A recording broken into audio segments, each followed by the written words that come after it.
भारत के मजदूरों को उनमें क्या राष्ट्र भक्ति की भावना नहीं है क्या? क्या वो राष्ट्रवाद से ओतप्रोत नहीं है क्या? उस जगह को कैसे खाली जोड़ा जा सकता है? इसलिए उसी राष्ट्रवाद के बिंदु को लेकर हमने भारतीय मजदूर संघ की स्थापना की। इसलिए उसमें हमारी भूमिका होगा कि छोटी हो, लेकिन वो छोटी होने के बाद भी अपने स्थान पर बहुत बड़ी है। कैसे बड़ी है? उदाहरण इसका दिया था रामायण में आता है, जब भगवान राम जी और उसकी सेना श्रीलंका पर चढ़ाई करने के लिए राम सेतु का निर्माण कर रहे थे, उस समय एक वृत्तांत आता है रामायण में। एक छोटी सी गिलहरी समुद्र के पानी में डुबकी लगाती, फिर सूखे रेतू बालू में लिपटती। कुछ कारण उसके शरीर से गीला होने के कारण रेत बालू के जुड़ जाते, फिर वो समुद्र में जाती, नहाती वहाँ से। एक तरह ये कहिए आप, वो जो बालू उसके शरीर पे लगे तो उनको समुद्र में छोड़ना। यानी वो दिन भर से इस काम में लगी हुई थी और उसका शरीर लहूलुहान। ये दृश्य देख रहे थे, भगवान राम जी भी देख रहे थे, लक्ष्मण जी भी देख रहे थे। तब लक्ष्मण जी ने ये प्रश्न राम जी से किया कि भैया गिलहरी सुबह से लगी, आप भी देख रहे हैं इसको, और इसके शरीर से अब तो खून बहने लगा है, तो इसको लगता है कि ये समुद्र को आंट देगी, कि समुद्र को रेत से भर देगी जिससे हम श्रीलंका जा सकें, लगता है आपको? राम जी ने बहुत सहज भाव से कहा कि भैया पूछ लो गिलहरी से। उस गिलहरी को भगवान राम जी ने अपने हाथ पे उठा लिया। वो गिलहरी तो तभी धन्य हो गई जो भगवान के हाथ में जिनका कहें कि निवास कहिए बैठी हैं, वो तो उसी में धन्य हो गई। लेकिन उनसे वो प्रश्न पूछा कि गिलहरी तो इतनी छोटी सी तो है, सुबह से लगी है, रेत पानी, कितने हिस्सों को आपने आंट दिया? या आपको लगता है कि आप इस समुद्र को आंट सकती हैं? तब उसने सहजता से उत्तर दिया था कि प्रभु मुझे नहीं पता कि मैं कितने हिस्से में को आंट चुकी हूँ, या मेरे आंटने से समुद्र आंटेगा, मुझे नहीं पता। लेकिन मुझे इतना जरूर पता है कि ये काम धर्म का काम है, ये काम राष्ट्र का काम है। इसलिए उस धर्म और राष्ट्र के काम में मैं केवल अपना योगदान दे रही हूँ, बाकी चीज़ों का मुझे नहीं पता। तो देखिए, विचार करने की आपसे बात है। अभी और 70 साल से आऊँ मैं, क्योंकि अगले सत्र में आप समिति की तरफ भी बढ़ेंगे। हालांकि कल जे सिंह जी ने उस बात को उल्लेख किया था।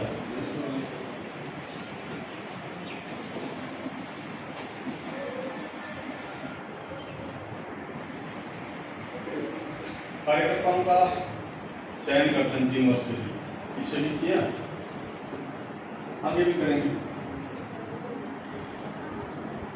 लेकिन आज तक तो लगता है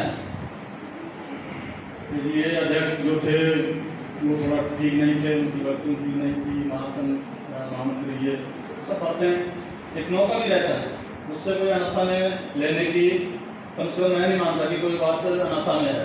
सबको कहनी चाहिए, सबको सुनना चाहिए। लेकिन चयन हो जाने के बाद, निर्वाचन हो जाने के बाद, एक कार्यकर्ता के नाते हमारा ये दायित्व बनता है कि जो नेतृत्व हमें मिला है मैं उसका पूर्ण सहयोग करूंगा और मुझे उस पर पूर्ण विश्वास है, पूर्ण विश्वास है। क्योंकि यदि उसके बाद भी हम कुछ मन में लेके जाएंगे तो काम ही नहीं कर पाएंगे।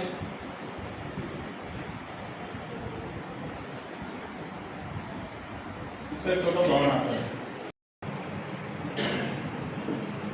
महाभारत काल में।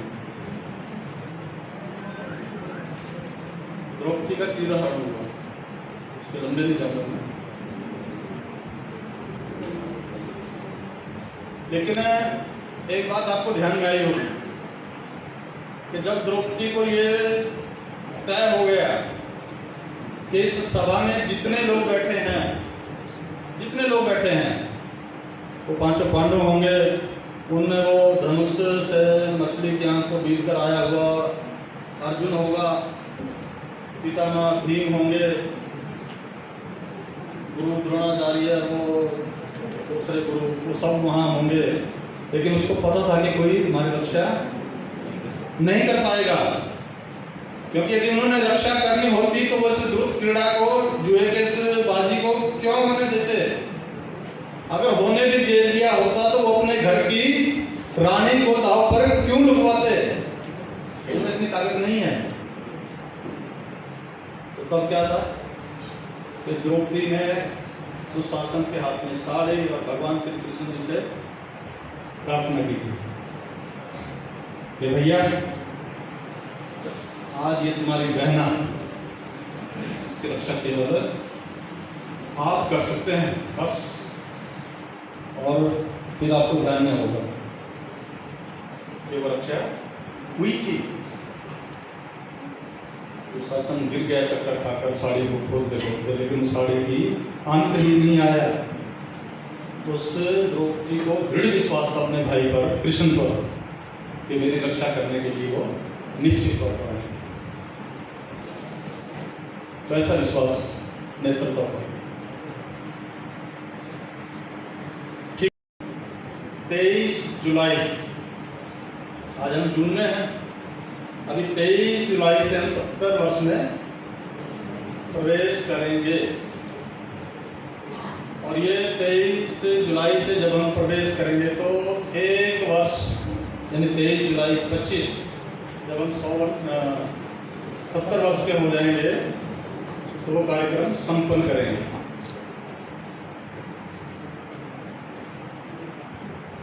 एक कल छोटी बात को उल्लेख आया था कि अपने जो मातृ संघ थे ना, राष्ट्रीय स्वयंसेवक संघ, वो भी 2025 में 100 वर्ष पूरे कर रहा है। संघ की स्थापना 1925 में हुई थी, और वो, लेकिन वो कार्यक्रमों के कुछ एडजस्टमेंट करते हुए दोनों संगठनों ने मिलकर तय किया कि हम 23 जुलाई 24 से अपने कार्यक्रमों करके 23 जुलाई 2025 को संपन्न करेंगे। तो पहला कार्यक्रम, जब हम 23 जुलाई को 70वें वर्ष में प्रवेश करेंगे तो वो दिन कैसा होना चाहिए। तो कहावत है ना अपने आके, आगाज अच्छा होगा तो उसका एंड भी अच्छा होगा। तो कैसा होना चाहिए, तो योजना रचना की क्या हमने पिछले 5-6 महीने से इस विषय को आपके बीच में लेके आ रहे हैं। दिन दिन यूनियनों के बीच में भी विषय गया होगा, प्रांत और जिलों में तो विषय जा ही रहा है। कुछ योजना बनी क्या, नहीं बनी है तो उसको ध्यान कर लें आज। ऐसे 23 जुलाई को केंद्र भारतीय मजदूर संघ की तरफ से हमारे केपी सिंह जी यहाँ बैठे हैं, उन्होंने भी आपको शायद कल निमंत्रण दिया था। भोपाल में इसका कार्यक्रम है, उद्घाटन कार्यक्रम। उस कार्यकर्ताओं की सूची बनी है दायित्व के अनुसार, तो सब लोग वहाँ रहेंगे। ये तो होगा केंद्र स्तर पर 23 जुलाई 2024 का भोपाल में उद्घाटन कार्यक्रम। हमें क्या करना है, हमें करना है, हम भारतीय मजदूर संघ के कार्यकर्ता हैं। आप सभी ने ध्यान किया, अभी पीछे 22 जनवरी गई थी, क्या हुआ था 22 जनवरी को? राम जी अपने मंदिर में विराजमान हुए थे, तो उस दिन का माहौल कैसा था? हर घर पे भगवान राम जी का निवास था। वो कोई संस्था नहीं आपको देके गई थी, ना ही किसी संस्था ने आग्रह किया था कि आप राम जी का ध्वज लेकर अपने घर पे लगाओ, आज राम जी अयोध्या में अपने मंदिर में प्रवेश करेंगे टेंट से निकलकर, नहीं कहा था ना। तो जब 23 जुलाई को भारतीय मजदूर संघ 17वें वर्ष में प्रवेश करेगा, तो भारतीय मजदूर संघ के एक एक कार्यकर्ता के घर पर भारतीय मजदूर संघ का ध्वज लगना चाहिए।